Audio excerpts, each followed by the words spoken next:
warahmatullahi wabarakatuh. Perkenalkan, nama saya Naila Mardiah dengan NIM 124090310501060 dari kelas 4F. Di sini saya akan menjelaskan mengenai hasil tabel saya dengan data yang berjudul Social Media Impact on Teen Mental Health. Baik, jadi di sini ada tema yang saya ambil yaitu analisis pengaruh penggunaan media sosial terhadap risiko depresi pada remaja. Nah, analisis ini berfokus pada bagaimana faktor-faktor seperti durasi penggunaan media sosial, penggunaan gawai sebelum tidur, durasi tidur, serta tingkat kecanduan media sosial dapat memengaruhi kondisi kesehatan mental remaja, khususnya terkait dengan risiko depresi. Nah, sumber datanya saya ambil dari mana? Untuk sumber datanya saya peroleh dari Kaggle. Nah, dataset mental health dan social media usage pada remaja. Nah, data ini tuh berisi informasi terkait kebiasaan penggunaan media sosial dan kondisi psikologis pada remaja. Nah, di sini selanjutnya ada business understanding-nya. Jadi, di era digital saat ini, media sosial telah menjadi bagian yang tak terpisahkan dari kehidupan remaja. Namun, penggunaan yang berlebihan sering dikaitkan dengan penurunan kesehatan mental. Nah, dataset ini bertujuan untuk mengkaji hubungan antara kebiasaan digital seperti durasi penggunaan media sosial, platform yang sering digunakan, terus screen time sebelum tidur itu dengan indikator kesehatan mental seperti tingkat stres, kecemasan, depresi, serta pengaruhnya terhadap kinerja akademik dan aktivitas fisik. Nah, alur prosesnya itu gimana? Jadi yang pertama ada remaja menggunakan media sosial setiap hari. Yang kedua itu durasi penggunaan yang tinggi, terutama sebelum tidur, dapat mengganggu pola tidur. Lalu kurangnya waktu tidur dan tingginya kecanduan media sosial dapat meningkatkan tingkat stres. Yang keempat, kondisi tersebut berpotensi meningkatkan risiko depresi. Nah, dengan demikian, analisis ini bertujuan untuk membantu memahami faktor penyebab depresi pada remaja dan juga memberikan insight untuk pencegahannya. Selanjutnya, di sini ada data understanding-nya. Jadi, data yang saya ambil ini memiliki jumlah dari 1.200, yaitu total dari data respondennya. Yang selanjutnya untuk jumlah kolomnya itu ada 13 kolom atau atribut. Nah, di antaranya itu yang pertama ada age atau usia responden, lalu ada gender, jenis kelaminnya, lalu daily social media hours, artinya durasi penggunaan media sosial per hari dalam hitungan jam.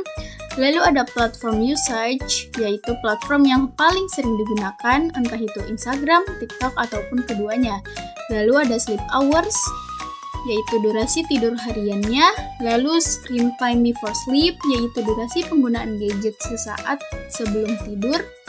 Kemudian ada academic performance, yaitu nilai atau performa akademik, lalu ada physical activity atau durasi aktivitas fisik mereka, lalu ada social interaction level, yaitu tingkat interaksi sosialnya di dunia nyata.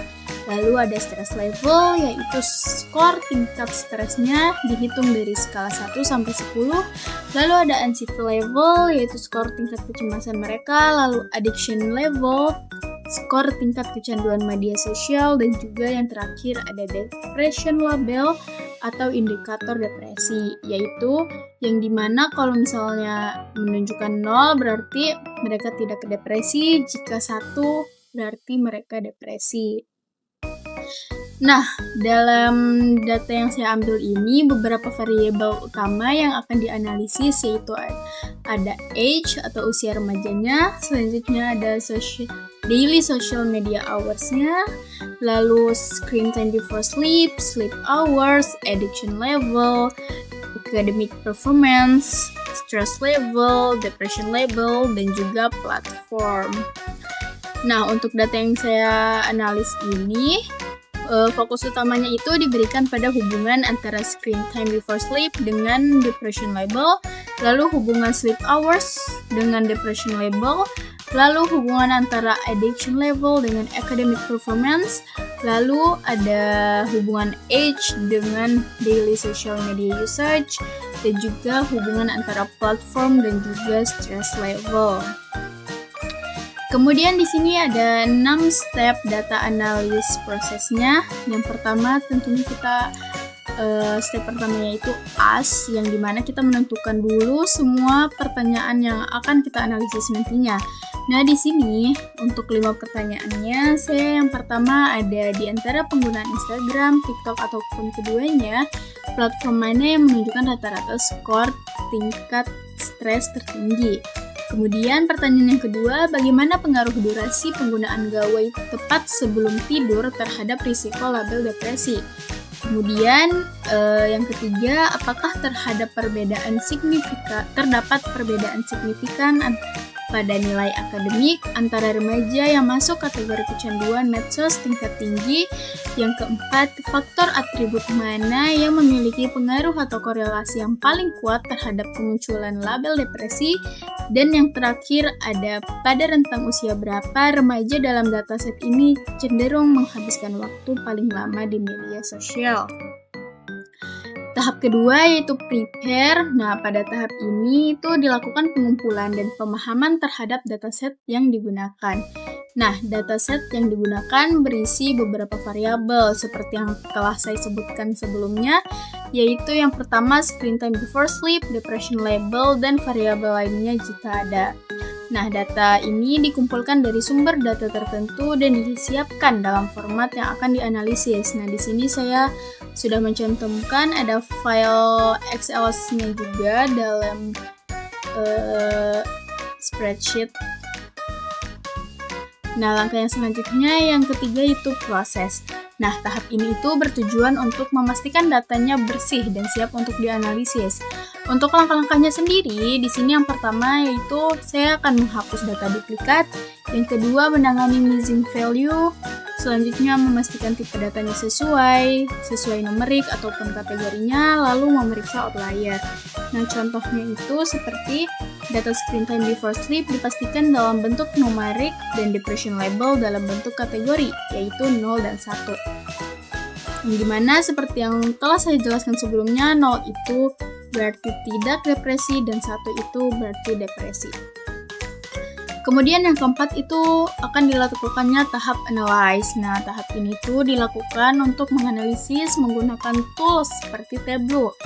Nah, contoh analisisnya di sini itu menghitung rata-rata screen time before sleep berdasarkan depression label, terus membuat visualisasi seperti diagram batang, pie chart, scatter plot, dan juga yang lainnya, lalu menambahkan trend line untuk melihat pola hubungannya. Tahap selanjutnya, ini saya akan langsung praktekkan saya akan memperlihatkan langsung di Tableau yang sudah saya buat. Di sini ada contohnya, ini yang pertama, kedua, setelah langkah kelima tadi, yaitu menyajikan hasilnya. Lanjut kita ke langkah keenam, yaitu act. Nah, berdasarkan hasil analisis tadi, itu beberapa hal yang disarankan. Yang pertama, mengurangi penggunaan gawai sebelum tidur pada remaja, meningkatkan edukasi terkait kesehatan mental, dan juga melakukan penelitian lanjutan untuk menguji signifikansi hubungan ini. Nah, thank you for listening. Mungkin segitu saja yang dapat saya sampaikan. Kurang lebihnya mohon maaf. Wassalamualaikum warahmatullahi wabarakatuh.